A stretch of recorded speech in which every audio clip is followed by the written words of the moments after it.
우리 한번 따라해 봅시다. 여기에 모인 우리. 비록 수는 많지 않지만 우리 하나님이 크게 들으실 수 있도록 고백하는 심정으로 여기에 모인 우리 참으로 복된 자여라. 네, 믿으십니까? 예.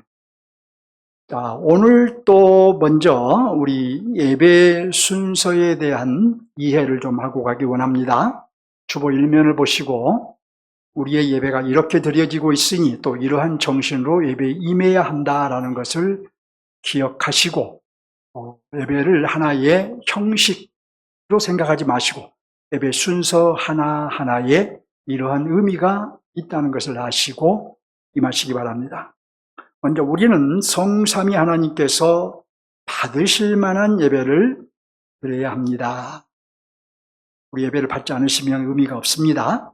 이를 위해서 우리는 뚜렷한 의식을 가지고 드려야 하고 우리 예배 순서도 합당한 질서가 있어야 합니다. 이제 오늘은 세 번째 순서입니다. 세 번째로 기원입니다.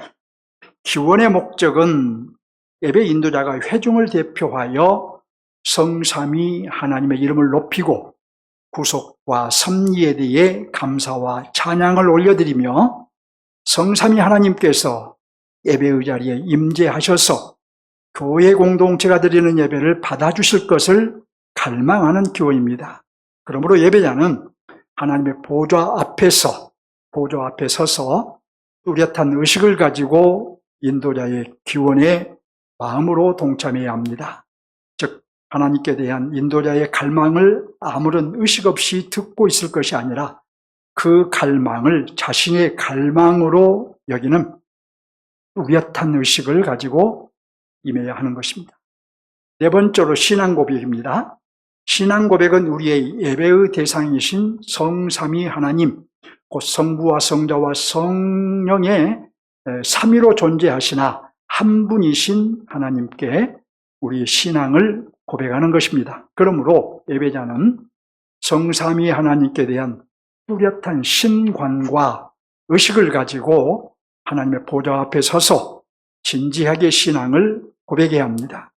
우리가 신앙 고백문으로 사용하는 사도신경은 성부와 성자와 성령 하나님에 대해 고백을 하고 나서 교회, 성도의 교통, 죄사함, 부활에 대하여 고백을 합니다. 우리의 신앙 고백이 종교적인 형식이 되지 않도록 해야 합니다.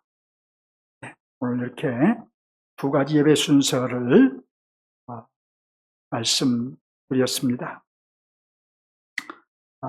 오늘 강론의 서론은 카페에 올라가 있습니다. 서론은 여러분들 카페에서 확인하시고 바로 본론으로 들어가겠습니다. 이제 오늘이 고린도후서 마지막 강론입니다. 이 16, 17, 18절을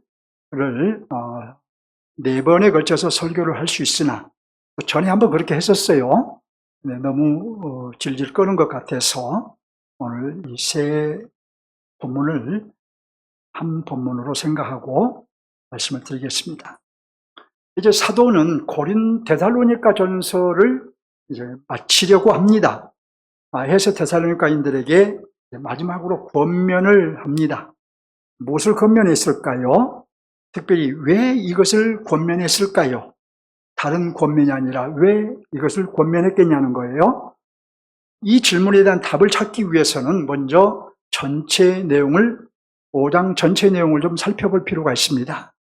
다시 말씀드린 것이니까 상기해 보시기 바랍니다. 첫째로 데살로니가인들은 주님이 당대에 곧 오실 것이라고 생각을 했습니다. 곧 오실 것이라고 생각했어요. 그러니까 그들은 임박한 재림신앙을 가지고 있었던 것이죠. 둘째로 주님이 곧 오시면 이제 자신들은 주님의 재림의 영광과 기쁨에 동참할 것이나 먼저 죽은 자신들의 부모 형제는 그렇지 못할 것이라고 생각을 하고 근심을 했습니다. 자신들에 비해 먼저 죽은 성도들은 차별을 받을 것이라고 생각했던 것이죠. 셋째로 이 소식을 들은 사도는 주님은 언제 오실지 알 수 없다고 하며 다만 주님은 도적같이 오실 것이라고 했습니다. 주님의 재림의 때는 심지어 주님도 모르고 하나님만 아신다고 분명히 한 것이죠. 넷째로 주님이 다시 오시면 먼저 죽은 성도들과 살아있는 성도들은 차별 없이 영광과 기쁨을 누릴 것이라고 했습니다. 죽은 성도들이 먼저 신령한 몸으로 부활을 하고 이어서 살아있는 성도들이 신령한 몸으로 변화되어 다 함께 주님을 맞이할 것이다 라고 했죠. 다섯째로 그러므로 너희는 정상적인 삶을 살며 깨어서 다시 오실 주님을 기다려야 된다라고 했죠. 특별히 어떻게 기다리라고 했어요? 믿음과 사랑의 호심경을 붙이고 머리에는 구원의 투구를 쓰고 구원의 소망의 투구를 쓰고 하루하루를 정상적인 삶을 살되 세상에 빠져 살지 말고 다시 오실 주님을 기다리며 살라고 했습니다. 이제 사도는 본문에서 마지막 권면을 할 것인데 오늘 본문에서 이 마지막 권면을 한 이유는 바로 주님의 재림 때문임을 알 수 있습니다. 그리스도의 재림은 분명하니 틀림없는 사실이 될 것이니 그런즉 이렇게 살라라고 권면한 것이죠. 먼저 5장 12절을 보면 너희 가운데서 수고하고 주 안에서 너희를 다스리며 권하는 자들을 너희가 알고 그들의 역사로 말미암아 사랑 안에서 가장 기위 여기며 너희끼리 화목하라고 권면합니다. 그러니까 영적 지도자를 존경하고 또 너희끼리 서로 화목하라는 거예요. 이 권면은 미래를 예측한 권면이라 할 수 있습니다. 앞으로 그리스도의 재림에 대해 이단들이 상당히 설칠 것을 예측하고 첫째는 영적 지도자의 지도를 가르침을 거스르지 말고 둘째는 이단에 직면해도 하나된 가운데 주님의 재림을 기다리라고 권면한 것입니다. 자, 또 14절을 보면 게으른 자들을 권계하며 마음 약한 자들을 격려하고 힘이 없는 자들을 붙들어주며 모든 사람에게 오래 참으라고 권면합니다. 이 권면은 주님의 재림에 대한 오해 때문에 하는 권면이라고 보여요. 주님은 곧 오실 것이므로 열심히 일하며 살 필요가 없다고 생각하는 사람들이 있었어요. 주님이 곧 오실 것인데 일해서 뭐해? 돈 벌어서 뭐해? 시집가고 장가가서 뭐해? 이런 생각을 하는 사람들이 있었는데 그들이 일상의 삶을 살도록 권면하고 격려하며 또 인내하라고 권면한 것입니다. 또 5장 15절을 보면 악으로 악을 갚지 말게 하고 서로 대하든지 모든 사람을 대하든지 너희가 서로 대하든지 모든 사람을 대하든지 항상 선을 따르라고 권면합니다. 이 권면은 지체들과의 관계는 물론이고 이제 세상 사람들과의 관계에서도 항상 악을 악으로 갚지 말고 선을 베풀며 살라는 권면입니다. 자, 다시 한번 사도의 권면을 정리해 볼까요? 첫째로 영적 지도자를 거스르지 말고 존경하라. 둘째로 서로 화목하고 훈계와 격려와 도움으로 공동체 생활을 해라. 셋째로 모든 사람을 대할 때에는 악으로 갚지 말고 선을 추구하라. 자, 여러분, 왜 사도는 이런 권면을 했을까요? 왜 이런 권면을 했을까요? 바로 그리스도는 반드시 재림할 것이며 그때의 데살로니가인들은 주님 재림의 영광과 기쁨을 누릴 자들이기 때문에 그 소망을 가진 자들답게 그 소망을 가진 자답게 살라고 권면한 것이죠. 그리스도의 재림이 가져올 영광과 부활과 또 새 땅에 대한 소망이 있다면 세상 사람들처럼 살지 말고 이렇게 그리스도인답게 살라고 권면한 것입니다. 이제 사도의 권면은 이제 오늘 본문에서도 계속됩니다. 오늘 본문에서는 이제 세 가지를 권면하고 있어요.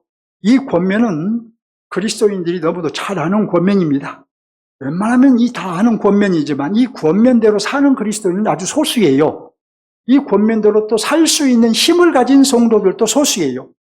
자, 그러면 무엇이 문제일까요? 먼저 무엇을 권면하고 있는지 살펴봐야 되겠죠? 이제 본문을 보시기 바랍니다. 여러분 성경을 봅니다. 간단한 본문이지만 여러분 성경을 보면서 확인합니다. 첫째로 항상 어떠하라고 권면한가? 한가요?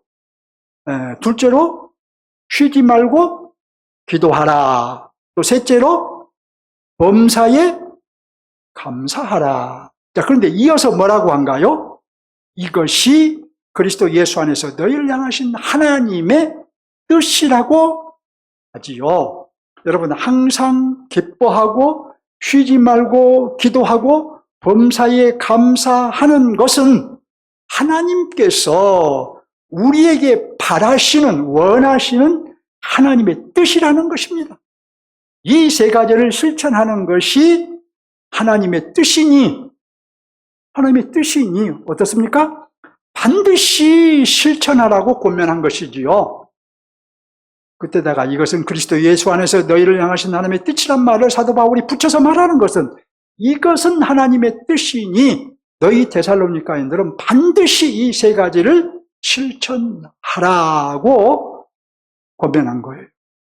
그러면 여러분 사도는 과연 이런 삶을 살았을까요? 과연 이런 삶을 살았기에 또 이런 삶을 살라고 권면했을까요? 첫째로 항상 기뻐하라고 권면한 대로 사도 자신도 항상 기뻐하며 살았습니다. 우리가 사도의 행적을 살펴보면 고난을 계속해서 당했습니다. 그러나 사도는 기뻐했어요. 사도는 고린도후서 6장 10절에서 이렇게 말합니다. 근심하는 자 같으나, 자신을 두고 하는 말이에요. 근심하는 자 같으나 항상 기뻐하고, 가난한 자 같으나 많은 사람을 부유하게 하고, 아무것도 없는 자 같으나 모든 것을 가진 자로다. 놀라운 고백이죠. 또 로마서 5장 3절로 4절을 보면 심지어 환난 중에서도 기쁨을 잃지 않았다고 말합니다. 다만 이뿐만 아니라 우리가 환난 중에서도 즐거워하나니 이는 환난의 인내를, 인내는 연단을, 연단은 소망을 이루는 줄 알미라. 자, 둘째로 쉬지 말고 기도하라는 권면대로 사도 역시 쉬지 않고 기도하며 살았습니다. 그런데 여러분 여기에서 우리가 생각할 것이 있어요. 사도는 어떻게 쉬지 않고 기도를 했을까요? 어떻게 쉬지 않고 기도했을까요? 문자 그대로 쉬지 않고 기도하라는 말은 거의 하루 24시간 잠자는 시간 빼고 밥 먹는 시간 빼고 기도하라는 말이 되잖아요, 문자적으로는. 자, 그러면 여러분 이 쉬지 않고 기도했다는 것이 무엇인지, 어떻게 가능했는지 그 의미를 우리가 깨달아야 되겠죠. 1800년대에 활동한 라이트푸트라는 신학자가 있어요. 이 신학자는 기도의 본질에 대해서 이렇게 말했습니다. 기도의 본질은 입술이 움직이는 데 있는 것이 아니라 하나님의 심장에 이르는 데 있다. 기도의 본질이 어디에 이르는 데 있다고요? 하나님의 심장에 이르는 데 있다는 거예요. 이 라이트푸트의 말이 맞는 것이, 만일 기도의 본질이 우리의 입술을 움직여서 말하는, 하나님께 말씀드리는 것이라면, 이것이 기도의 본질이라면 사도는 기도하느라고 전도하고 교회를 돌아보는 일을 할 수 없었을 것이에요. 하지만 기도의 본질은 하나님의 심장에 이르는 것이므로 사도는 전도도 하고 교회도 돌아보는 등 이 바쁜 일과 속에서도 쉬지 않고 기도할 수 있었던 것입니다. 우리는 하루 종일 기도하는 마음으로 살 수 있습니다. 항상 하나님을 의지하며 살 수 있는 것이고, 어떤 곳에든지 하나님의 임재를 느끼며 살 수 있는 것이고, 또 무슨 일이나 하나님의 뜻을 행할 수 있는 것입니다. 그러므로 이런 내적인 상태를 가진 자가, 하나님의 심장에 이르는 이런 내적인 상태를 가진 자가 외적으로도 시간을 내어 무릎을 꿇고 기도할 수 있는 것입니다. 우리는 보통 외적인 면만을 생각을 하지요. 그래서 새벽 기도나 밤에 잠깐 기도하고, 그 다음에 어떻습니까? 하루 종일 주님의 심장에 이름이 없는 가운데 살아버려요. 하루 종일 주님을 생각하지 않고 살아버립니다. 그리고는 새벽에 잠깐 기도하고 저녁에 또는 잠깐 기도하고 기도했다고 말해요. 여러분, 그건 바로 기도의 정신을 모르는 처사라고 하겠습니다. 우리는 하루 종일 주님의 심장에 이르러 살아야 하고, 또 우리는 시간을 따로 내어 주님과 교제하는 기도를 해야 할 것입니다. 자, 셋째로 사도는 범사에 감사하라고 권면한 대로 사도 역시 범사에 감사하며 살았습니다. 범사에 감사라는 것은 모든 일에 감사하라는 것이죠. 자, 보통 사람들은 기뻐할 만한 외적인 조건이 있을 때에 기뻐할 수 있다라고 말을 하죠. 그런 것처럼 감사할 만한 외적인 조건이 있을 때에 감사합니다. 대부분의 그리스도인들이 그래요. 외적인 조건이 없으면 감사하지 않아요. 그런데 사도에게는 외적인 감사 조건이 없었음에도 감사했어요. 사도는 성령의 강권적인 인도하심으로 제2차 선교 여행을 마게도냐로 떠났습니다. 그래서 첫 번째 도달한 곳이 빌립보 성이에요. 그런데 이 첫 번째 성인 빌립보에서 전도를 열심히 해서 많은 결과를 낸 것이 아니라 감옥에 갇혀버렸습니다. 그래서 도망하듯이 쫓겨났습니다. 그래서 데살로니가로 갔는데 데살로니가에서도 폭도들에 의해서 역시 도망하듯이 또 쫓겨나 버렸어요. 폭력적인 방법으로 사도 바울을 내쫓았던 유대인들과 또 불신 이방인들에 의해서 고난을 겪었으며, 교회 또한, 데살로니가 교회 또한 여러 가지 문제들로 아주 어수선했어요. 그러나 사도는 하나님의 주권을 인정했습니다. 하나님의 주권을 인정했어요. 그 모든 상황을 하나님이 다스리고 계심을 확신했어요. 자신이 겪은 고난은 물론이고 데살로니가인들이 겪는 문제들도 하나님의 다스림 하에 있다고 확신을 했어요. 그래서 사도는 그들에게 범사에 감사하라고 권면한 것입니다. 그 고난도 감사하라는 거예요. 어떤 상황에서도 감사하라고 권면한 것입니다. 사도가 권면한 이 세 가지를 실천하는 것은 결코 쉬운 일이 아닙니다. 목사인 저도 어려운 일이고 여러분에게도 어려운 일입니다. 하지만 어떻게 우리가 항상 기뻐할 수 있단 말입니까? 어떻게 우리가 쉬지 않고 기도할 수 있단 말입니까? 우리가 어떻게 모든 일에 감사할 수 있단 말이에요? 어떻게 가능할까요, 여러분? 네. 앞에서 문맥을 살펴보았듯이 그리스도의 재림과 우리의 영광스러운 부활 때문에 가능한 것입니다.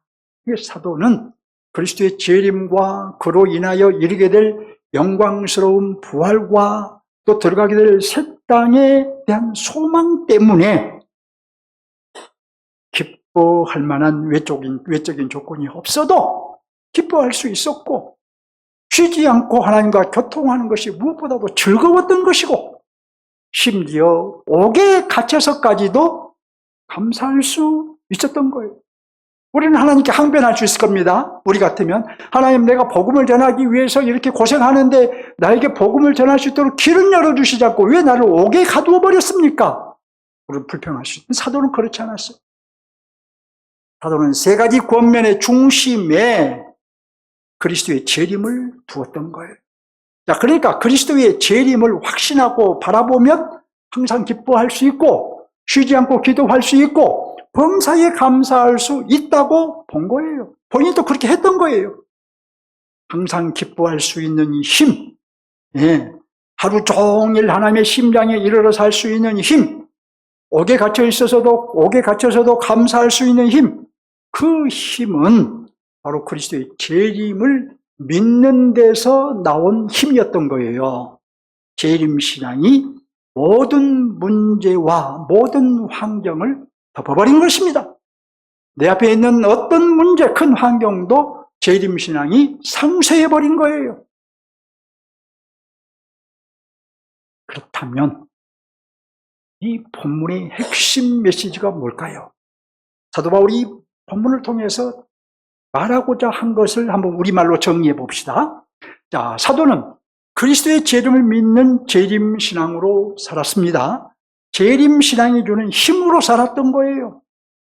자, 이것을 우리가 한번 이것을 한번 시각적으로 설명드려 보겠습니다. 여기 스크린을 보시면 무엇이 있나요? 무엇이 있어요?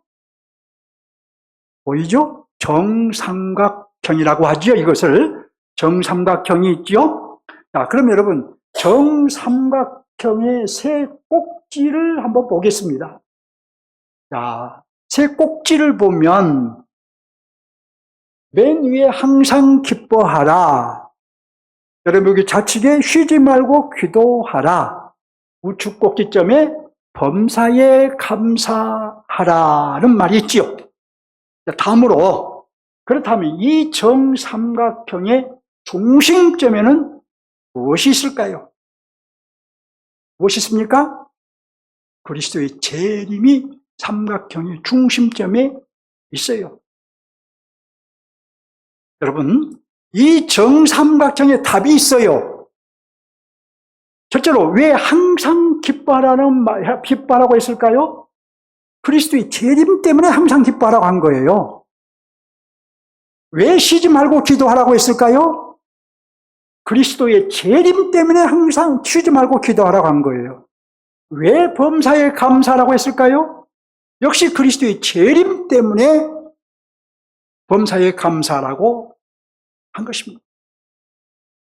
여러분, 우리는 설사 고난 중에 있다고 해도 그 고난으로 인해 목숨을 잃을 수 있다 해도 그리스도의 재림과 함께 영광스러운 부활에 이르게 될 것입니다. 믿으신가요? 이것을 믿으신다면 항상 기뻐하라는 거예요.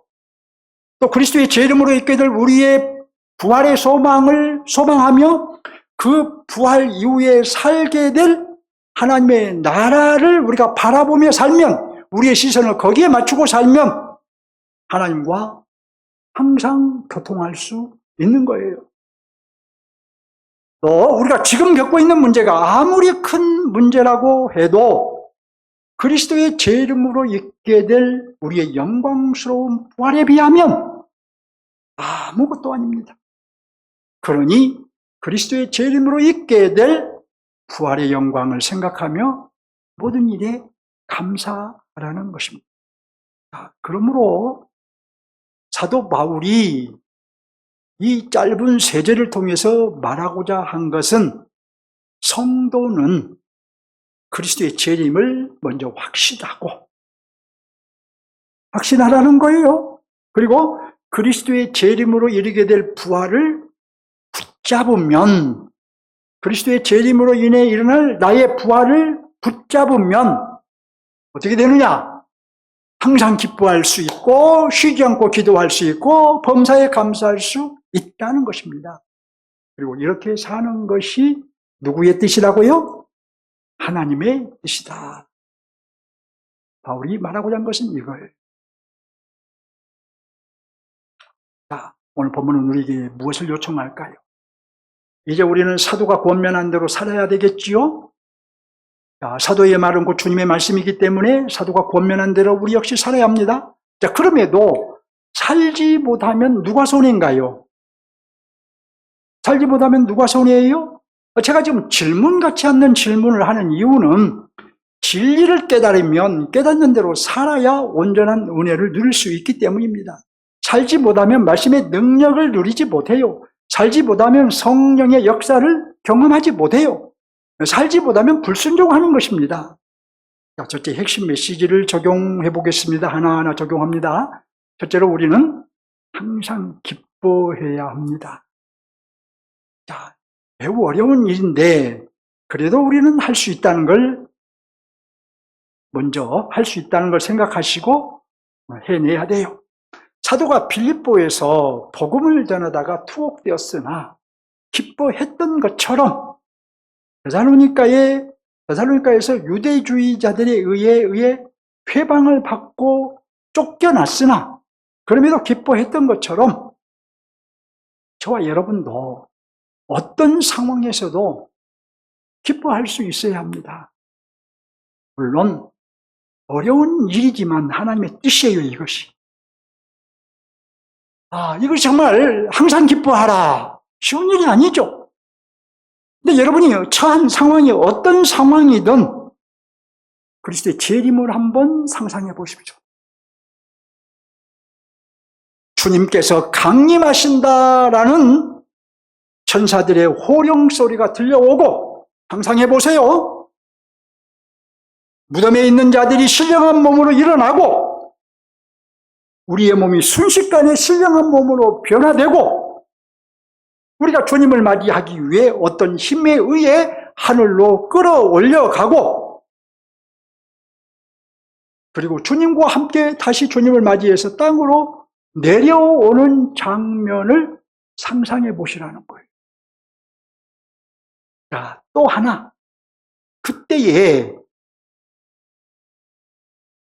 얼굴이 노랗게 질려서 지하실로 피하는 사람들, 나 살려라 하면서 산으로 도망치는 사람들도 상상해 보십시오.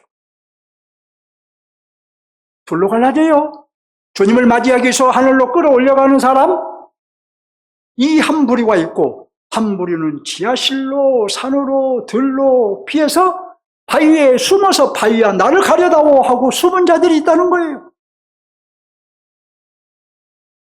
우리가 그때는 알 수 없으나 반드시 우리가 방금 전에 상상한 대로 이루어질 것이니 그때에 여러분이 누리게 될 영광과 기쁨도 상상해 보십시오. 여러분은 이 복을 받은 사람들인 것입니다. 이 복은 여러분에게 주어진 복인 것입니다. 이 복은 누구도 빼앗아갈 자가 없습니다. 사도는 이 복을 생각하며 감옥에서도 기뻐했으며 매를 맞으면서도 기뻐했으며 헐벗고 줄이면서도 기뻐했던 것이에요. 근데 사실 여러분, 교회는 여러 가지 기쁨이 가득합니다. 기쁨이 그때만 있는 것이 아니라 지금 이미 저와 여러분에게는 여러 가지 기쁨이 가득하다는 말이에요. 로마서 5장 3절로 4절에 의하면 우리가 가지고 있는 소망도 기쁨의 원인이에요. 소망이 있는 사람은 기쁘잖아요. 그리고 은혜라는 단어와 또 용서하다는 단어도 그 어근이 다 기쁨입니다. 하나님이 우리에게 주신 은혜, 하나님이 우리를 사랑하셨다는 것 다 어근이 기쁨이에요. 그러니까 기쁨만 기쁨인 것이 아니라 소망과 은혜와 용서도 이런 것들도 다 기쁨의 여러 종류들인 거예요. 그런즉 그리스도 안에 거하시기 바랍니다. 그리스도 안에 있으면 우리의 기쁨을 빼앗을 자가 없습니다. 우리가 그리스도 안에 있으면 누가 우리의 소망을 뺏어가며 누가 우리의 평안을 뺏어가겠습니까? 그리스도 안에 거하면 설사 지금 문제 속에 있어도 그리스도의 재림을 대망하는 재림신앙으로 살게 되고 영광스러운 부활을 바라보고 그날을 기다리며 충만한 기쁨으로 살 수 있습니다. 살 수 있어요. 다시 말씀드립니다. 그리스도 안에 거하시기 바랍니다. 그리스도의 재림을 대망하시기 바랍니다. 영광스러운 부활의 이를 날을 기다리시기 바랍니다. 그리하여 여러분의 마음의 기쁨이 충만한 가운데 하루하루를 살아가시기를 바랍니다. 자, 둘째로 우리는 이제 쉬지 않고 기도해야 되겠죠. 기도는 주님의 생명과 나의 생명이 교통하는 거예요. 그냥 기도한다고 앉아서 나 혼자 말하는 것이 기도가 아니에요. 주님의 생명과 나의 생명이 교통하는 것입니다. 기도를 통하여 주님의 생명과 나의 생명이 교통하는 거예요. 아까 라이프트의 말을 제가 말씀드렸죠. 기도는 하나님의 심장에 이르는 거예요. 그런데 여기에는 선결 조건이 하나 있습니다. 우리의 마음과 영혼을 가난하게 해야 합니다.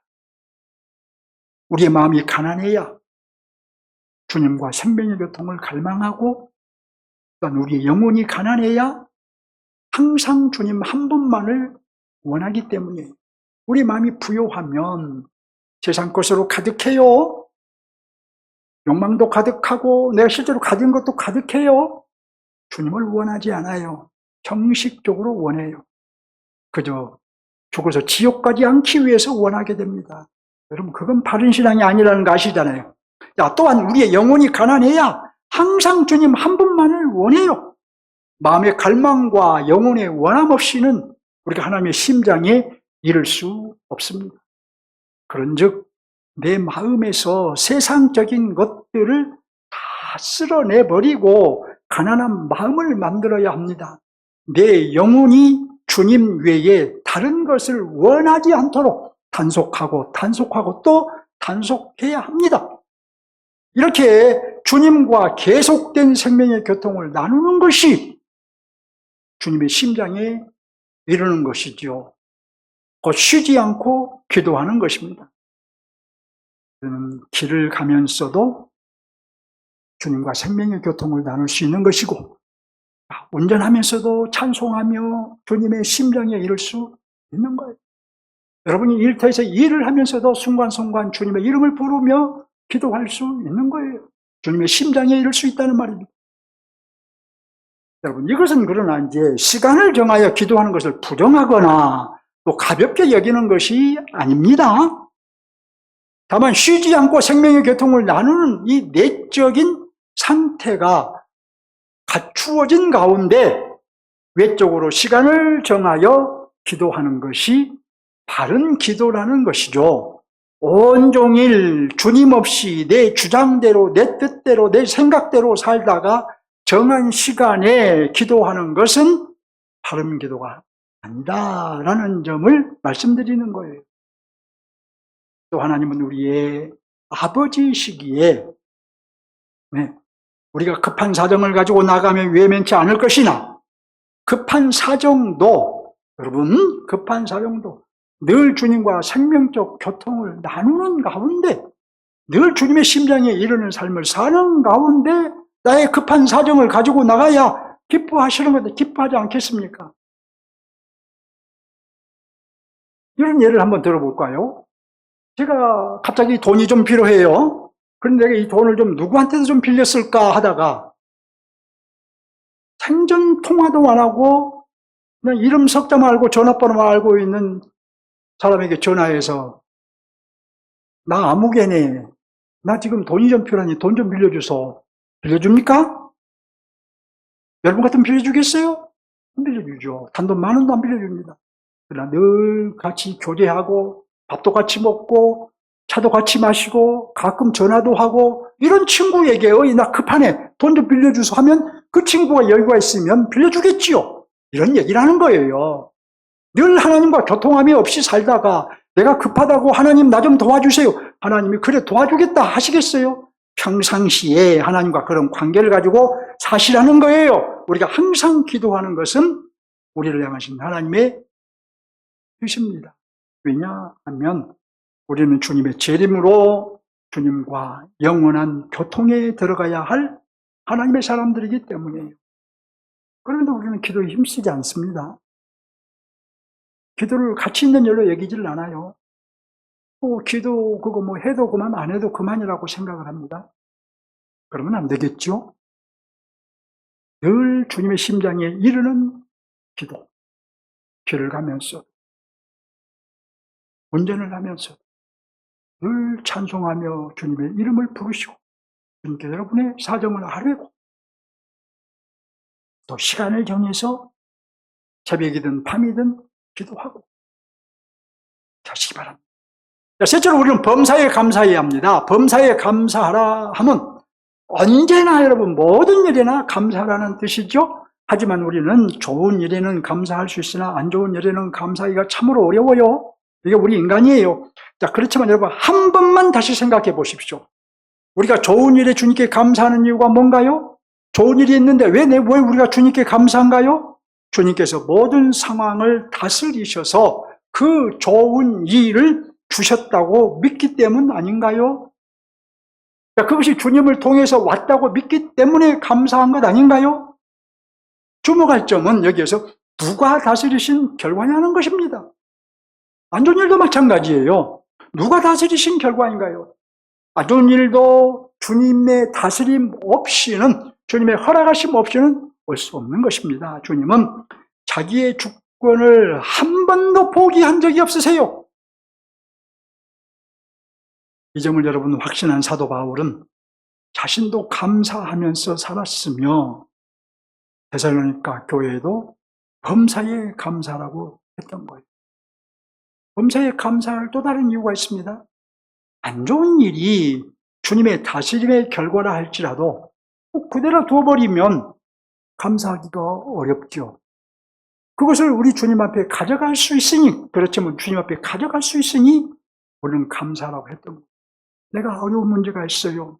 이걸 나 혼자 해결하라고 놔두면 힘들죠. 감사가 안 나올 수 있죠. 근데 이것을 내가 주님께 가지고 갈 수 있다면, 주님께 맡길 수 있다면 감사할 일 아닙니까? 그리고 주님 앞에 가지고 가면 그 짐을 주님이 맡아주시기 때문에 감사할 수 있지 않겠습니까?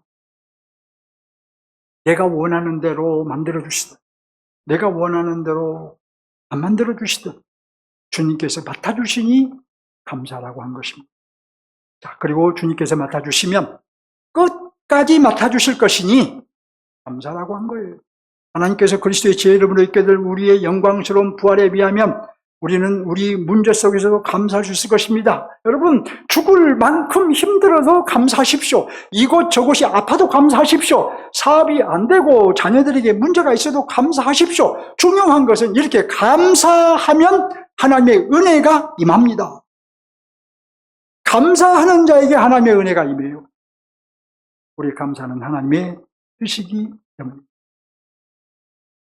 자, 둘째, 성경 전체의 주제인 하나님의 나라 관점에서 적용합니다. 서신서는 사도들이 선포된 하나님의 나라이지요. 사도들이 예수 그리스도를 선포함으로 하나님의 나라가 확장되어 갔던 것입니다. 본문은 하나님 나라가 사도 바울에 의해서 데살로니카인들에게까지 이룬 거예요. 그 이방인들에게까지 복음이 전파된 거예요. 자, 그러면 본문의 하나님의 나라는 하나님 나라의 어느 면을 보여주고 있을까요? 사도는 본문에서 세 가지를 말했죠. 기뻐하고, 기도하고, 감사하라고 하면서 바로 그것이 우리를 향하신 하나님의 뜻이라고 했습니다. 하나님의 뜻이니 이 세 가지를 반드시 실천하라는 것입니다. 이로 보아 본문의 하나님의 나라는 하나님의 뜻을 실천하는 나라. 이 나라에 들어간 하나님 나라의 백성은 하나님의 뜻을, 내 뜻을 실천하며 살 것이 아니라 하나님의 뜻을 실천하며 살아야 한다는 것입니다. 그럼 무엇이 하나님의 뜻일까요? 본문에서는 예수 그리스도의 재림과 그로 인해 우리가 누리게 될 영광과 기쁨을 생각하며 항상 기뻐하고 쉬지 않고 기도하고 범사에 감사하는 것이 하나님의 뜻입니다. 결국 본문에서 말하는 하나님의 뜻은 그리스도의 재림을 대망하며 사는 것이죠. 장래에 있게 될 그리스도의 재림을 대망하며 그것을 생각하며 항상 기뻐하고 쉬지 않고 기도하고 범사에 감사하는 것이 하나님의 뜻입니다. 또 우리가 실천해야 하는 하나님의 뜻은 무엇이 있을까요? 우리가 실천하는 하나님의 뜻은 한두 가지가 아니라는 것을 아실 것입니다. 우리의 전 인생이 하나님의 뜻과 일치되어야 할 것입니다. 우리의 생각과 마음과 가치관과 목표 등이 하나님의 뜻을 벗어나지 않아야 할 것입니다. 가정도 하나님의 뜻에 합당한 가정을 이루어야 할 것이고 경제활동도 하나님의 뜻을 벗어나지 않아야 할 것이고 우리의 인생 전부가 하나님의 뜻에 부합해야 할 것입니다. 이를 위해서 우리가 두 가지를 해야 돼요. 자, 중요한 얘기입니다. 첫째로 은혜를 구하면서 결단을 해야 합니다. 하나님의 뜻대로 살겠다고 결단을 해야 합니다. 하나님, 내 뜻대로 살지 않겠습니다. 내가 원하는 대로 살지 않겠습니다. 아버지께서 원하시는 대로 아버지의 뜻대로 살겠습니다. 그렇게 살 수 있도록 도와주세요. 이렇게 결단하고 은혜를 구해요. 뜻을 정하고 기도해야 돼요. 은혜를 구하며 결단하지 않거나 기도하지 않으면 우리는 아무리 하나님의 뜻대로 살고자 해도 살 수 없습니다. 반드시 결단하고 기도해야 하나님의 뜻대로 살 수 있습니다. 여러분이 결단을 한다는 것은 그냥 마음 먹는 정도가 아니에요. 내가 이것을 실천하기 위해서 모든 것을 다 희생하겠다는 것이 그런 각오가 있어야 결단이 되는 것이죠. 그러니까 둘째로 하나님의 뜻을 물으며 기도해야 합니다. 그러니까 만일 하나님의 뜻을 묻지 않으면 결국은 우리는 내 뜻을 행하게 됩니다. 하나님, 이렇게 하는 것이 하나님의 뜻일까요? 이 일을 내가 지금 실천할까요? 아니면 다음으로 미룰까요? 내 생각과 계획을 내려놓고 하나님께 물으셔야 합니다. 이렇게 물으면서 복음의 정신으로 비추어 봐야 돼요. 하나님 나라의 정신과 원리와 원칙으로 비추어 봐야 돼요. 왜냐하면 복음의 정신과 하나님 나라의 원리와 원칙으로 비추어 봐야 하는 이유는 성경은 여러분 오해하지 마세요. 착각하지 마세요. 뭐냐? 우리의 문제 하나하나에 답을 주는 것이 아니에요. 우리가 성경을 그렇게 봐버리면 곤란해요. 잘못 본 거예요. 성경은 우리의 삶에 대한 원리와 원칙을 말해주고 있기 때문이에요. 성경을 딱 열었더니 여기 이런 말씀이 있더라. 내 삶과 어찌 우연찮게 그것이 내 삶과 딱 일치되었네요. 그것이 답이라고 생각하면 곤란해요. 우리 삶에 대한 원리와 원칙을 말해주고 있어요. 가령 여러분 보세요. 성경을 보면 나를 죽여라, 용서해라, 사랑해라, 우리의 삶의 원리와 원칙을 말해주고 있죠. 누구를 사랑해라, 누구를 용서하라, 사랑하는 이웃을 사랑하라고 복음의 정신을 말해주고 있어요. 복음의 정신, 곧 하나님 나라의 정신을 제시해주고 있다는 거예요. 그러므로 나를 죽이고 사랑하고 용서하는 것이 하나님의 뜻인 것이고, 나를 죽이지 않는 것은 하나님의 뜻이 아닌 것이죠. 내 생각대로 사는 것이죠. 물론 하나님의 뜻이 무엇인지 알기 어려운 문제도 있어요. 그렇지만 어떻게 하는 것이 복음의 정신에 합당한지, 무엇을 하는 것이 하나님 나라의 정신인지 곰곰이 생각해 보면 하나님의 뜻을 알 수 있습니다. 그리고 여러분들이 어려우면 말씀을 가진 목사와 상담하는 것도 하나의 방법이고, 또 지체들과 함께 나누는 것도 하나의 방법입니다. 어찌하든 우리는 하나님의 뜻을 찾아서, 모든 면에서 하나님의 뜻을 찾아서 하나님의 뜻대로 살아야 하는 하나님의 백성인 줄 믿습니다. 교우 여러분, 항상 기뻐해야 합니다. 항상 기뻐할 수 있어요. 어떤 환경도 주님이 주시는 기쁨을 빼앗을 수가 없기 때문에, 또 우리는 쉬지 않고 기도해야 합니다. 우리는 실제로 쉬지 않고 기도할 수 있습니다. 그 누구도 주님의 생명과 나의 생명이 교통하는 것을 막을 수 없기 때문이에요. 또 우리는 범사에 감사해야 합니다. 우리는 범사에 감사할 수 있습니다. 모든 문제가 하나님의 주권하에 있음을 알고 주님께 내려놓을 수 있기 때문입니다. 우리 항상 기뻐합시다. 네. 쉬지 말고 기도합시다. 범사에 감사합시다. 이렇게 말씀을 드려도 목사인 저도 어려운 일이고 여러분들이 어려운 일이지만 우리는 그렇게 해야 하는 것이고, 그렇게 하는 것이 하나님의 뜻이기 때문이에요. 주님은 재림하실 것이고 우리는 부활에 이를 것이기 때문에 이 사실을 확고히 믿는다면, 이 사실을 확고히 붙잡는다면 우리는 항상 기뻐할 수 있고 쉬지 않고 기도할 수 있고 범사에 감사할 수 있습니다. 그리고 이것이 하나님의 뜻입니다. 교회 여러분, 지금 무엇이 문제인가요? 무슨 문제가 여러분을 가로막고 있나요? 그것이 무엇이든, 그것이 태산 같은 것이라 할지라도 여러분이 재림신앙으로 그것을 깨뜨려 버리십시오. 그리고 기뻐하고 기도하고 감사하며 사십시오. 그것이 아무리 어려운 문제라 할지라도 그리스도의 재림을 믿는 재림신앙으로 그것을 상쇄해 버리십시오.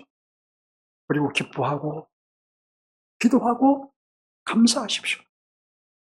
우리의 재림신앙은 우리에게 승리를 주는 것인 줄을 믿고 여러분의 신앙이 재림신앙으로 무장되어 있는가